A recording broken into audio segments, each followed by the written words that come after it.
The story starts with a young girl who goes on vacation with her parents to a distant, picturesque place filled with several other families enjoying their holidays. The girl's mother is named Louise. One day, while they are having a meal, they meet another family, consisting of a couple and their son. The man is named Paddy, and his son has a disability. He cannot speak because he doesn't have a tongue. During this meeting, the two families converse a lot and get along well. They enjoy each other's company, and soon it becomes a daily routine for them to sit, chat, and share meals together. The families form a friendly bond. However, as the vacation days come to an end, Louise's family heads back to their home, and Paddy's family returns to their village. Back home, Louise enthusiastically talks to her husband about how wonderful Paddy and his family were. Then one day, out of the blue, Paddy sends a photo to Louise's husband, inviting them over to his place. Since Paddy's family lived in a village and Louise's family in the city, they were unsure about village life. But the warm invitation makes them think, why not? It could be a great experience to see the village lifestyle. A few days later, persuaded by Louise, the family sets off to visit Paddy. When they reach Paddy's home, they are welcomed warmly, with Paddy and his wife visibly delighted by their arrival. Paddy expresses his happiness, saying he was worried they might not have come to the village at all. As they settle in, both families dine together, but a strange thing happens. Paddy asks Louise's husband to take out the garbage. While he is outside, Paddy's son, Ant, approaches him and tries to communicate something, perhaps wanting to explain why he is unable to speak. But before he could convey anything, Paddy intervenes and takes him away. Later that night, the two families spend a lot of time chatting. Louise, however, feels out of place here. Being from the city, she isn't used to the small, not-so-clean village house. She confides in her husband, saying she feels uncomfortable. Yet, she tries her best to adjust. The following day, Paddy takes everyone to explore the nearby jungle. He even leads them to a river close to an old jail, where they swim and have a lot of fun. When they return home, everyone is in high spirits except Louise, who once again feels uneasy. She tells her husband, "I don't understand why, but I just don't feel right here. Bathing by the jail, wandering in the jungle, it all feels strange to me." Her husband reassures her, explaining, "You're experiencing everything for the first time, which is why it seems odd. Don't overthink it."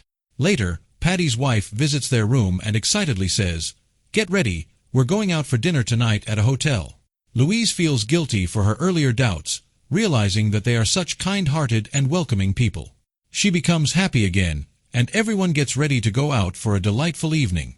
As they were about to leave, Louise realized that the children were not coming along.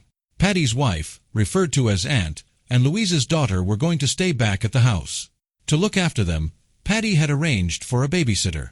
However, this decision made Louise uneasy, as she was reluctant to leave her daughter behind with strangers. Despite her hesitation, she had no choice but to agree with Paddy, leaving her daughter at home while she joined them. The group headed to a small seaside restaurant for dinner. The place had a lovely view, but the hotel itself was quite modest. The owner greeted them warmly and attempted to engage in conversation, yet his behavior seemed increasingly odd. He was also the one who would be cooking their meal. Meanwhile, back at the house, Aunt and Louise's daughter were spending time together. Aunt led the little girl to a room and showed her a peculiar collection, Paddy's watches. There were many different watches in the collection. Aunt picked up one watch in particular and showed it to the girl, attempting to convey something important. Louise's daughter couldn't quite understand, except for one word inscribed on the watch, which was Aunt's name.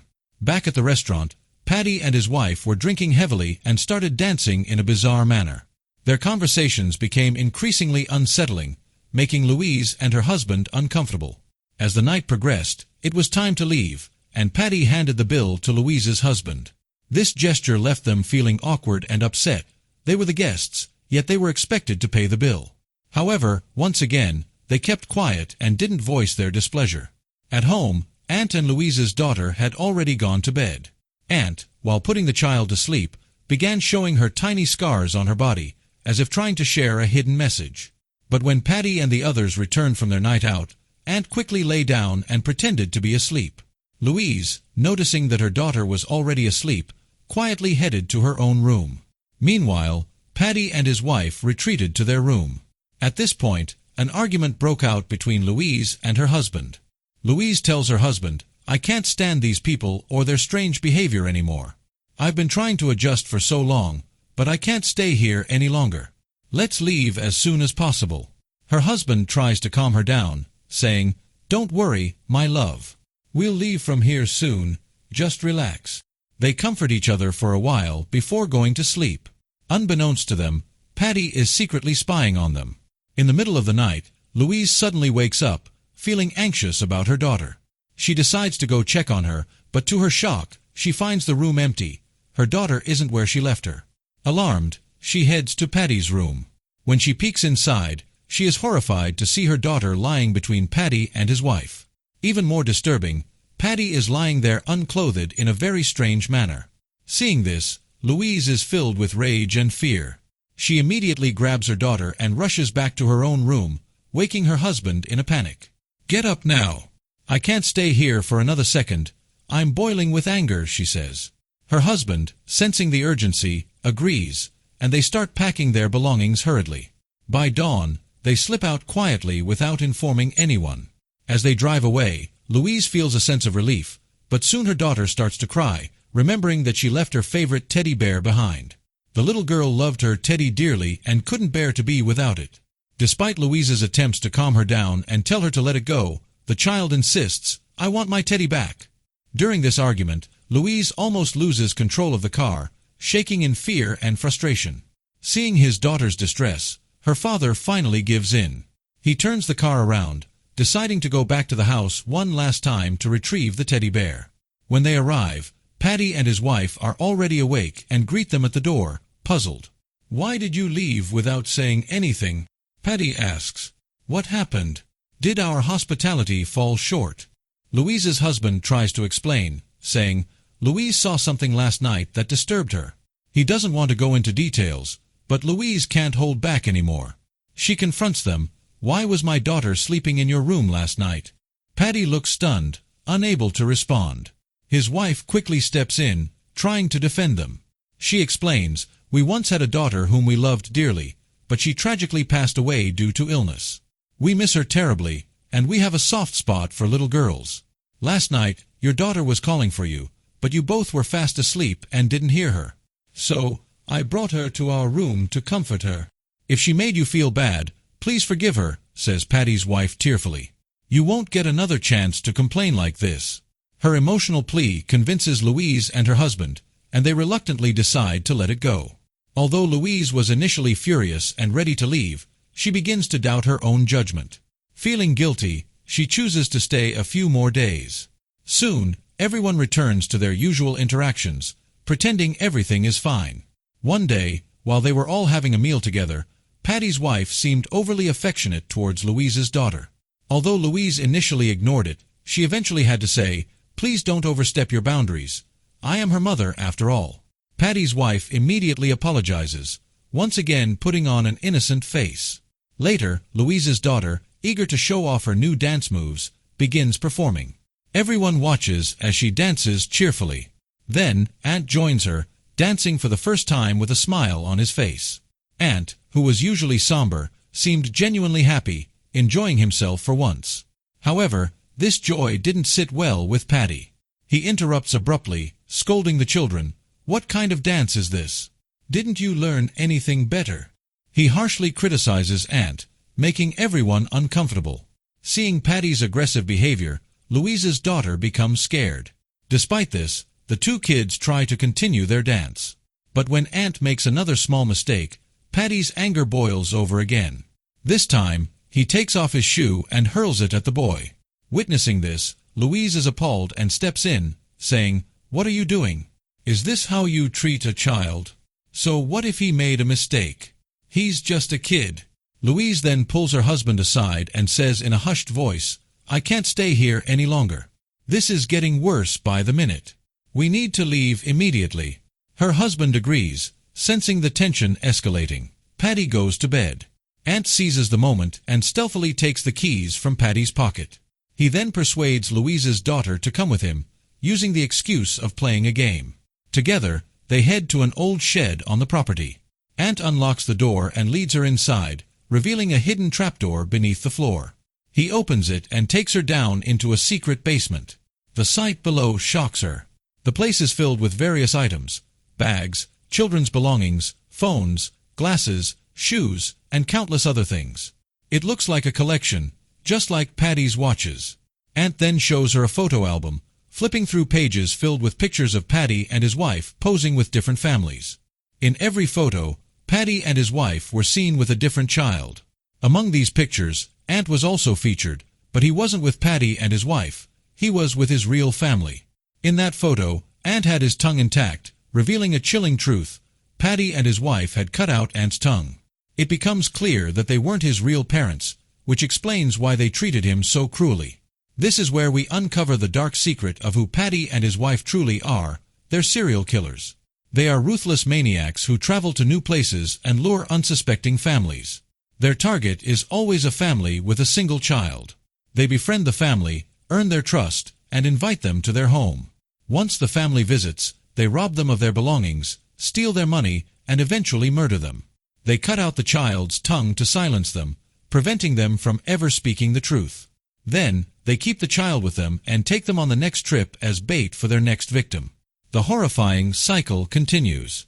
After using the child to help lure another family, they eventually kill the child as well and start the process all over again.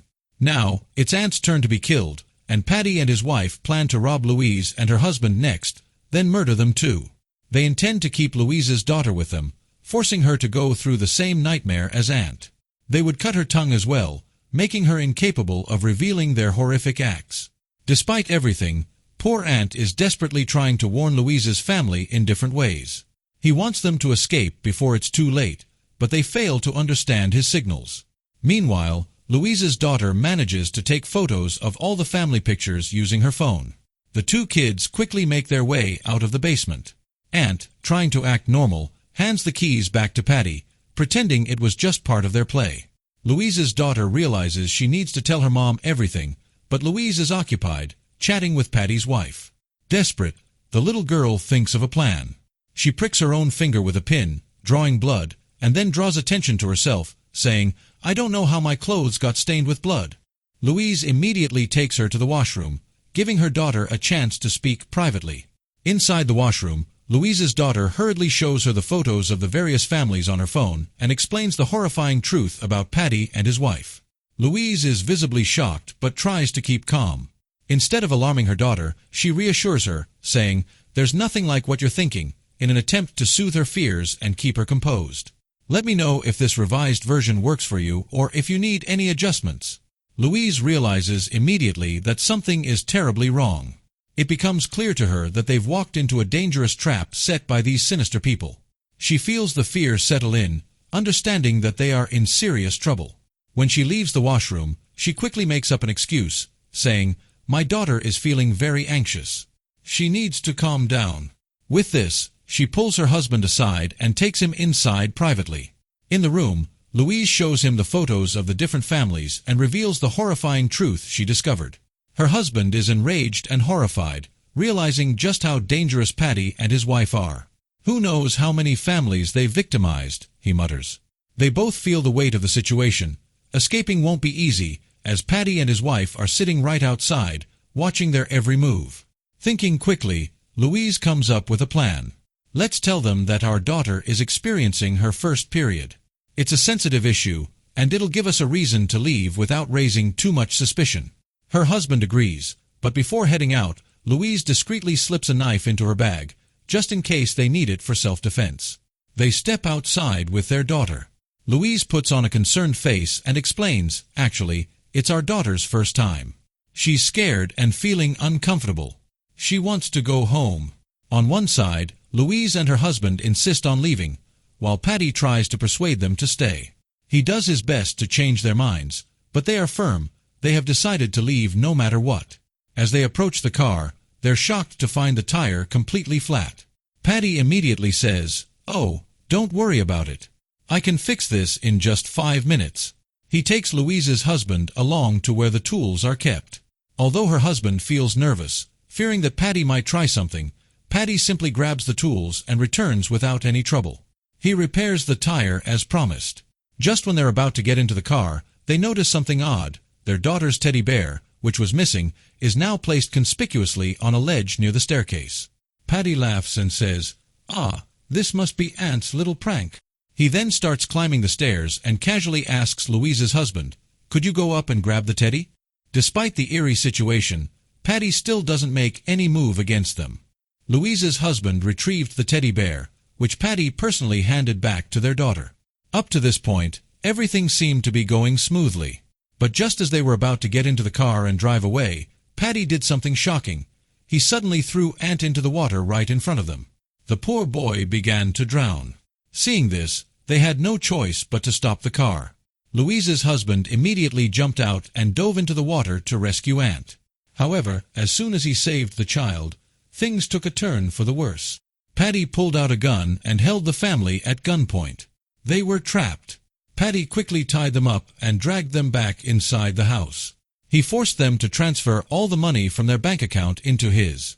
Now that he had what he wanted, Paddy started preparing to kill them. But Louise hadn't forgotten about the knife she had hidden. With it, she slashed Paddy across the face, caught him off guard, and swiftly grabbed the gun from his wife. Louise didn't waste any time. She taunted them as she managed to lock Paddy and his wife inside a room. The family rushed outside, intending to escape by car. But just then, the hotel owner, who was actually Paddy's brother, arrived on the scene. He pulled out his gun and started shooting at their car, forcing them to abandon it and run back into the house. They quickly locked all the doors and windows, hoping to barricade themselves inside. However, Paddy's brother managed to break the lock of the room where Paddy and his wife were held. He freed them, unleashing this dangerous duo once again. Paddy, his wife, and his brother knew the ins and outs of the house, using secret passageways to slip inside. They cut off the power, plunging the place into darkness. As Paddy advanced, Louise confronted him, pointing the gun directly at him. She seized the moment, grabbing the children and making a run for the exit. But when Paddy's brother came into view, Louise's husband tackled him. A fierce struggle ensued. Paddy's brother managed to overpower him and was on the verge of killing him, but then Louise appeared from behind and struck him in the head with a hammer. The blow was fatal, and Paddy's brother collapsed, dead on the spot. Realizing they needed to escape, Louise and her husband made their way to the roof, taking the children with them. Louise planned to use the emergency stairs to get them out safely. She sent her husband down first, followed by the children. But just then, they realized that Paddy's wife was pursuing them with a gun in hand. She made it to the room just before they could fully escape. Louise hid, waiting for the right moment. As soon as Paddy's wife stepped out, she launched a surprise attack, hitting her hard. The impact sent Paddy's wife tumbling down, causing her to fall to her death. Unfortunately, her fall also damaged the emergency stairs, making it nearly impossible to descend. Risking his life, Louise's husband climbed down carefully, despite the broken stairs. He managed to secure them, lifting them up so that Louise and the children could make their way down safely. With the damaged stairs finally secured, all three managed to climb down safely. But just as they made their way out, Louise quickly led them away from the danger zone. Moments later, Paddy arrived, seething with anger. He grabbed their daughter and faced Louise and her husband with a sinister threat. "You killed my wife," he snarled. "Now I'm left alone. So, I'll take a life in return. You took her from me, and now I'll take your daughter's life." But Louise's daughter, thinking fast, had already prepared an injection filled with a strong sedative. Without hesitation, she jabbed it into Paddy's arm. Within seconds, the drug took effect, and Paddy fell unconscious. At this point, Louise's husband had the perfect chance to end it all. But instead, he chose to hand the moment over to Ant, giving him the opportunity for revenge after all the torment he had endured at Paddy's hands. Ant picked up a heavy stone and, with all the rage and pain bottled up inside him, began striking Paddy. He didn't stop until Paddy was no longer breathing. With the nightmare finally over, they gathered themselves and got into the car, leaving the dreadful place behind. Louise and her husband decided not to abandon Ant. They took him along, offering him a new chance at life and a place in their family. Ant's eyes, once filled with despair, now shone with a spark of hope, a hope he found with this new family who rescued him from a life of horror. Where Paddy and his wife had destroyed many innocent lives, now there was no one left to continue their evil deeds. The cycle of terror had been broken for good. In the end, Louise, her husband, and the children drove away safely, lucky to have survived. And with this, the film reaches its conclusion, leaving behind a message of hope and the end of a sinister chapter. That wraps up today's video. If you enjoyed it, don't forget to hit the like button and subscribe for more movie recaps like this. Feel free to leave a comment below if you'd like us to cover one of your favorite films. Until next time, take care and stay tuned.